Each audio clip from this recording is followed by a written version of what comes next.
Hi Gemini! Welcome po sa ating channel at ito ang inyong Daily Gabay Tarot Reading for June 1 to 2, 2024. Please be reminded kung nakaresonate kayo, comment down. Kung hindi kayo nakaresonate, ibigay niyo po sa iba kasi general reading po ito.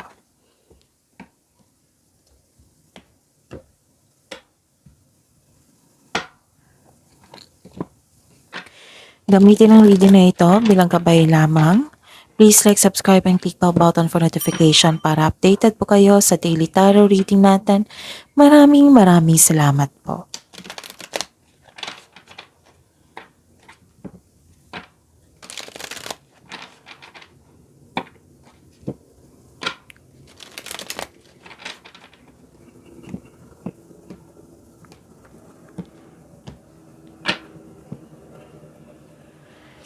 Spirits Guide. Mga ganap po ngayong June 1 to 2, 2024 para po kay Gemini. I need 3 cards po.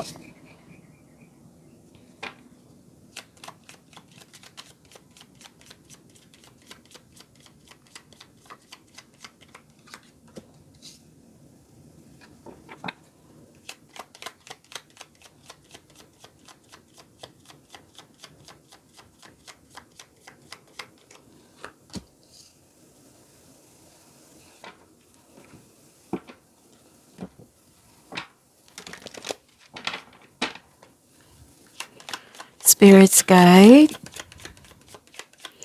Mensahe nyo po para kay Gemini ngayong June 1 to 2, 2024.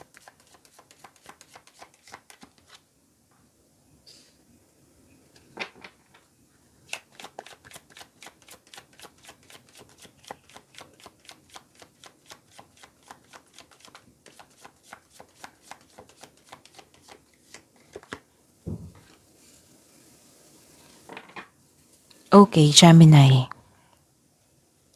Ngayong June 1 to 2, 2024 para po kay Gemini.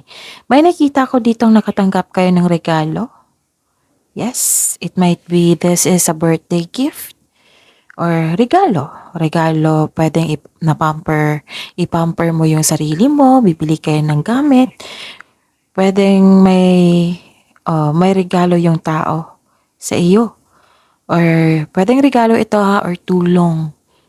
Pwedeng kayo ang nagbigay ng tulong o regalo. Pwede din naka-receive kayo ng tulong or regalo. Or naka-receive kayo ng recognition. Nakilala ka. Pwede ding awards, recognition. Yes. May nakita ko ditong nakatanggap ka ng pwedeng literal na bouquet of flower. Yes. Nakikita ko dito nagkaroon ng self-care, nagkaroon ng beauty application. Pwedeng bumili kayo ng gamit para mapamper nyo ang sarili nyo, para mas lalo kayong gumanda. Ganon. Naka-receive kayo ng grace, which is, nakita ko naman dito na happy kayo. Yes, naka-receive po kayo ng grasya. Wow. And nagkaroon ng pleasure. Yes, nagkaroon ng love is blooming. And nagkaroon ng abundance. Tapos naka-receive kayo ng protection, authority. May nagbigay ng inspirasyon sa inyo. Pwedeng humingi kayo ng advice sa isang mother figure or sa mama nyo or sa boss nyo or amo na nagbigay din ng wisdom message sa inyo at suporta. Oo, nang dahil sa kanila, isa sila sa dahilan na na-inspired kayo in taking action. Okay? Tapos nag-uusap kayo regarding sa malaking negosyo, sa inyong trabaho, sa inyong finances. Tapos may nakita ko ditong some of you balik-aral. Pwedeng nag-self-study kayo. Pwedeng literal talaga nag-enroll kayo sa paaralan. Tapos, yes, may nakita ko ditong may binabasa kayo sa libro or sa document para may makuhang kaalaman, learning, knowledge. Pwede din nag-research kayo sa internet para may makuhang kaalaman or nagsaliksik kayo sa social media. Oo, kasi may nakita ko ditong clarity or sikreto. May nalaman kayong sikreto. Okay? Tapos, ang mensahe po dito para sa inyo is take a leap of faith, Gemini. Learn from those who inspire you, which is lumabas din dito, okay? So, this is the clarification of your cards here. So, learn from those who inspire you. So, sila yung dahilan na, anong tawag dito, na naging inspired ka. Okay? Spirits guys, ano po ang energy ni Gemini ngayong June 1 to 2, 2024?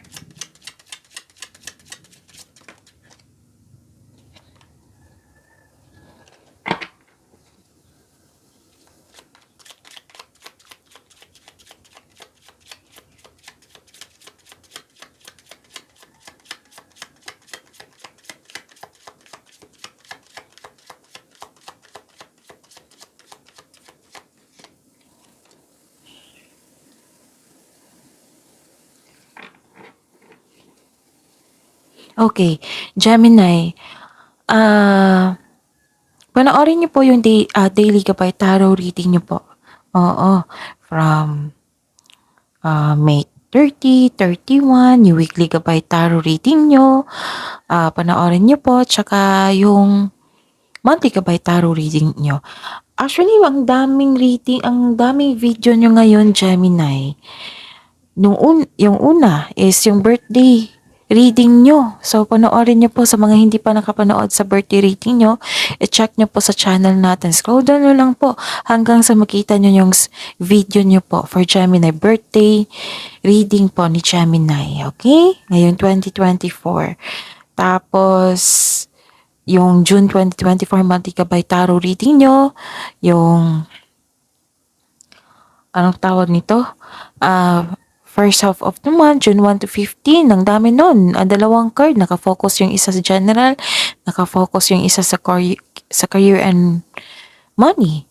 Tapos may June 2024 monthly Gabay Tarot reading for career and money. Ang daming video nyo ngayon, Gemini. So check nyo ha, panoorin nyo po. Scroll down nyo lang po hanggang sa makita nyo. Kasi for June 2024 yon. Tamang-tama. Okay? So, happy birthday, Gemini. Okay? At sa mga suki ko dito, oo, mga suki ko dito na Gemini na humihingi sa akin ng gabay, monthly gabay. So, nais ko ipalam sa inyo na open na po yung schedule natin for booking para sa inyong June 2024. Yes. I-PM nyo po ako for schedule. At saka, sa mga bago dito, kung gusto nyo magpa-reading po, ito po yung video nyo. Sa baba niyan may nakasulat na June 1 to 2 para kay Gemini. Sa baba pa niyan, may makikita kayong link dyan. I-click nyo po yung link na yan at i-message nyo po ako for inquiry and for booking. Okay? Maraming salamat po. Okay. Ngayong June 1 to 2, 2024, nakikita ko dito na, nakikita ko dito na nagkaroon ng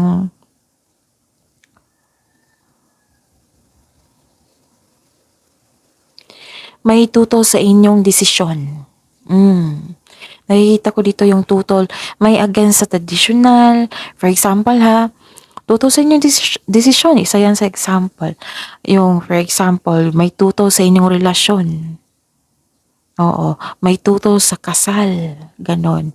Example yan ha. Basta may against sa traditional. Pwede din against sa inyong desisyon. Okay? And nakikita ko dito na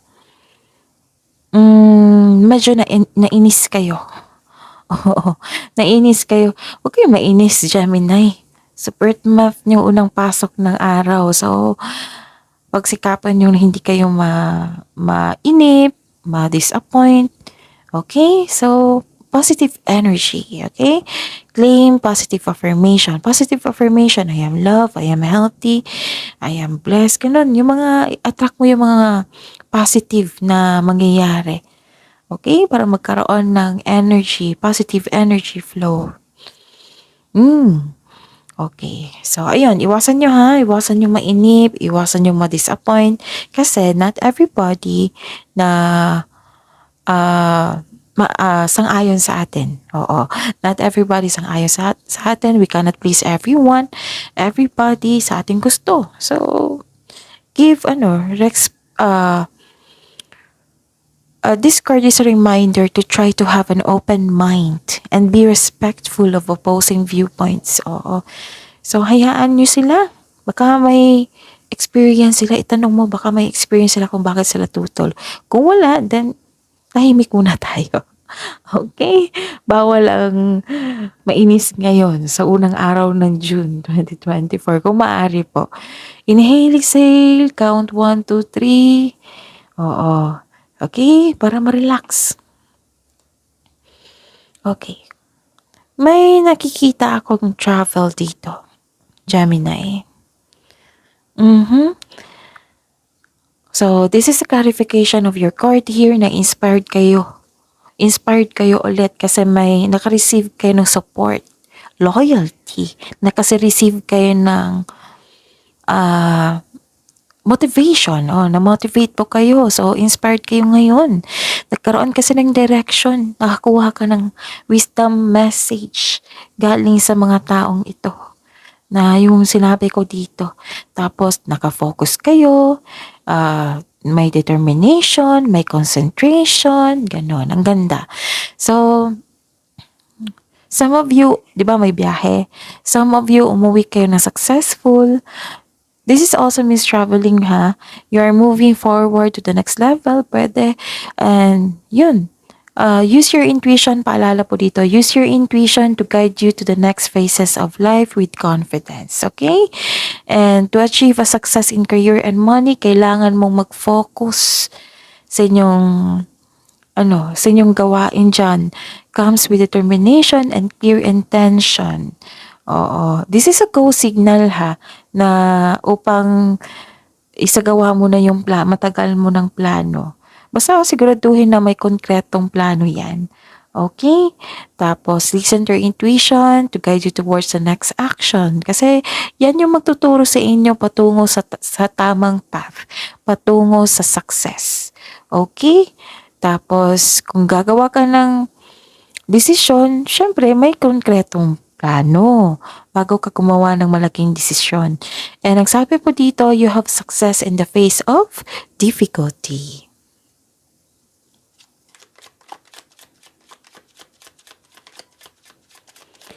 Spirits guide, career and money po ni Gemini ngayong June 1 to 2, 2024.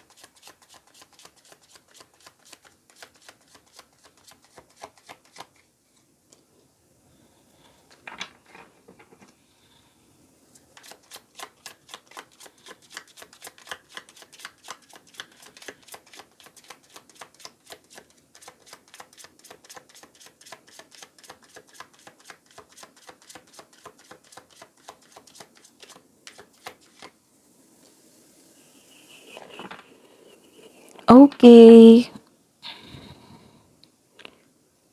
Gemini, ngayong kasi tiningnan ko puro major eh. Ang ganda.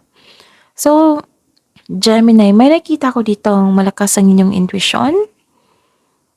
Mataas ang inyong intuition. Okay. Nagkaroon ng dissatisfaction eh. Nagkaroon ng dissatisfaction kasi may nalaman kayong deception. May sekreto kang malalaman. Oo, malalaman mo na kung sino yung manloloko or nangloko sa inyo. Tapos, kailangan po daw kayo magpahinga dito at magnilay-nilay. May binigay po na mensahe po dito na babala po sa nagtatagong kaaway. Babala po ito sa mga kaaway na nagtatagong anyo. So, be careful of seeing things that are not there kasi may taong hindi totoo dito. Okay? And, okay. Kung may signing of contract ngayon, Gemini, kailangan yung i-check ng mabuti yan kasi may nakita ko ditong hidden charges or may too good to be true. So, kailangan maging wiser kayo sa kanya at mag-ingat po.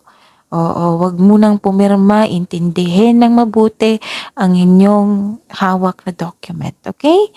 Tapos, ayun, listen to your intuition. Tatlong card na po nagsabi dito na kailangan yung makinig sa inyong intuition. Okay? Kasi yan din yung magsasabi kung sino yung hindi totoo sa inyo. Kung ano yung dapat gagawin. Okay? So, ayun. Pero may nakita ko ditong hope and healing. Naka-receive po kayo ng blessings. Yes. And this is the clarification na malakas ang inyong intuition. Yes, this is hope and healing, right?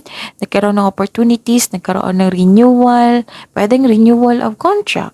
Oo, nagkaroon ng pag-asa, faith. Oo, nagkaroon ng healing. And naka-receive kayo ng unexpected help, which is the clarification of your card here. Diba? Nasabi ko sa inyo, maaaring makatanggap kayo ng tulong o regalo. Oo. The star. Okay, this card brings money luck. Oo. And this card may also indicate that you are healing from the money or job loss. Oh, so wow. So claim this Gemini kasi money luck, oh. This is money luck. Para sa mga negosyante, you may be guided to begin a new business. So, dalawang go signal dito na i-go mo na yung matagal mo ng plano. Okay? Tapos may hidden talent kayo na magagamit mo soon para ma-enhance ang inyong kaalaman, ang inyong income, ang inyong kaperahan. Magagamit mo yung hidden talent mo sa inyong para magkaroon ng additional income. Okay? So, this is a clarification of your cards here. Diba, may sabi ako kanina na may fame, awards, recognition, nakilala ka. So, ito yon. Oo, dalawang card na po nagsabi dito na nakilala ka sa inyong galing, sa inyong talento. So, you are healing from the past and feeling hopeful for the future. Tapos, yun, may hope nga, may pag-asa kang mandama, maging positibo, at gumawa ng paraan. So, this is hope and guidance, ha? Kung nahirapan kayo ngayon, have faith that your luck is about to change for the better. Okay, may nakita ko dito naglilinis ng bahay, kwarto, nag-decorate. Tapos, ang ganda ng message kasi, all your dreams are coming true, Gemini.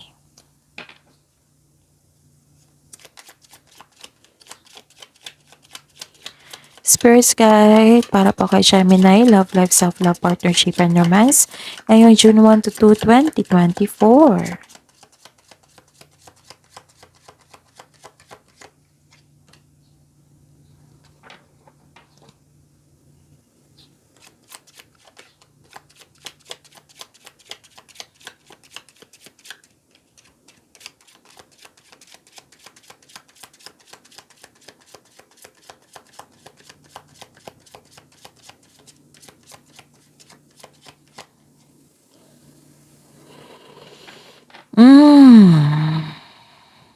Okay. Ano pa? So, sa love life, self-love, partnership, and romance ni Gemini, ngayong June 1 to 2, 2024.